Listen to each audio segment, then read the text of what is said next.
जय सद्गुरुदेव भगवान की जय। सद्गुरु सदाफल देव महाराज की जय। स्वरवेद महामंदिर धाम की जय। स्वरवेद की पारिभाषिक शब्दावली से एक दोहा है स्वरवेद का। कुंडली द्वारा तजे खुलत सुषमनाधार, अंतर गर गर शब्द हो यह लक्षण शुभसार। कुंडलिनी के मार्ग छोड़ देने पर सुषमना का द्वार खुल जाता है और सुषमन प्रवाह होने लगता है। इसके अंतर मन के मंगलमय लक्षण के संबंध में श्री स्वामी सदाफल देव जी महाराज बताते हैं कि अंदर में गरगर शब्द होने लगता है। पुनः श्री स्वामी जी स्वरवेद में लिखते हैं, कुंडलिनी कुंडलिनी के तलत में शेष कंप भुआए, धरनी धसी नीचे चली मेरु कंप थरहाय। मेरु कंप के होते ही सागर शब्द अपार, दसों दिशा मोती झरे हीरा लाल सवार। सुषमन द्वार के अर्थ। सुषमन द्वार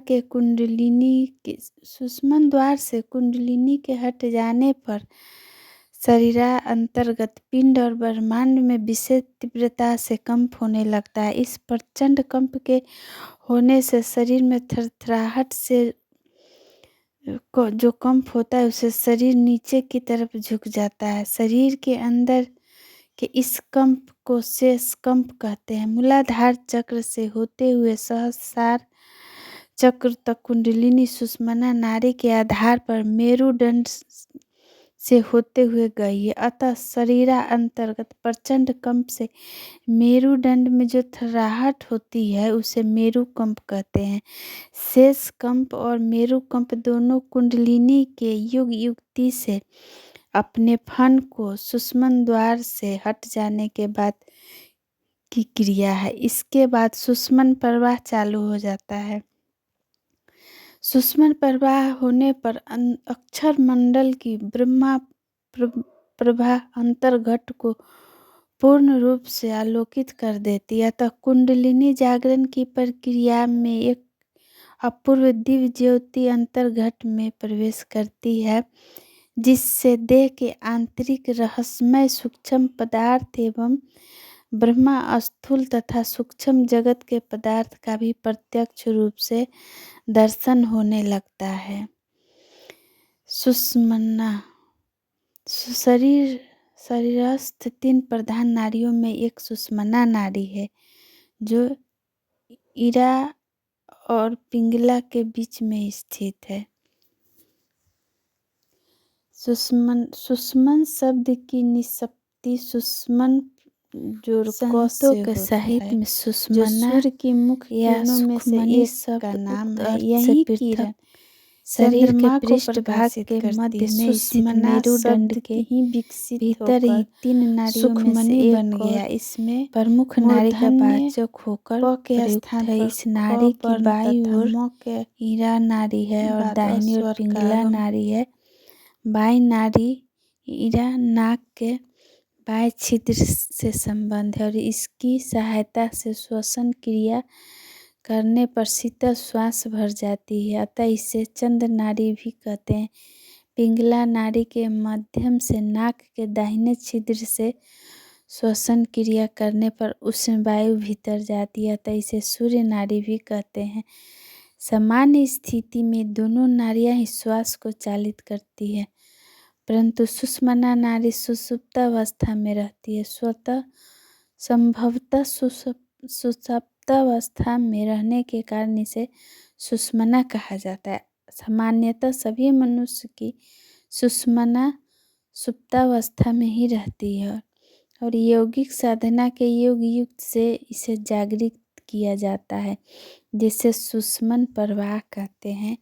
इंगला ही गंगा है, पिंगला ही जमुना है और सुषमना ही सरस्वती है। इन तीनों का जहाँ संगम है वही त्रिवेणी संगम या प्रयाग है। इसी संगम स्थल को जहाँ ये तीनों नारियाँ मिलती है त्रिकुटी भी कहते हैं। इन्हीं 3 नारियों अर्थात इंगला, पिंगला व सुषमना को सिद्धाचार्यों ने ललना, रसना और अवधूति कहा है। अवधूति ही सुषमना है। सुषमना के जागरण के बाद इंगला और पिंगला से प्रवाहित होने वाला प्राण वायु सुषमना से प्रवाहित होने लगता है, तभी मन स्थैर्य आता है। इसी स्थिति को संतों ने मनोन्मनी भी कहा, जिसका वर्णन हठ योग प्रदीपिका में किया गया है। मरुते मध्य संचारे मना स्थैर्यं प्रजायते यो मन सुस्थिरीभाव शैवावस्था मनोमनी।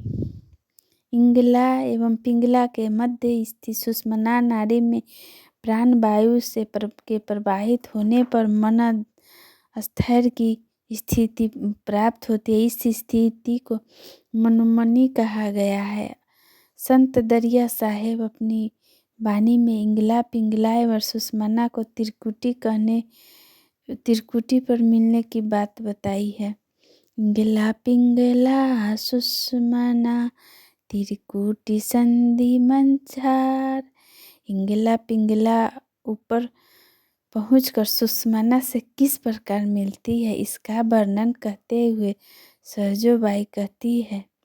इंगला, पिंगला ऊपर पहुँच सुखमन पाट उधारा। संत धर्मदास जी इंगला, पिंगला और सुषमना को शोध कर गगन मंडल में करत करत अभ्यास से दशा सुषमना आए निश्वास में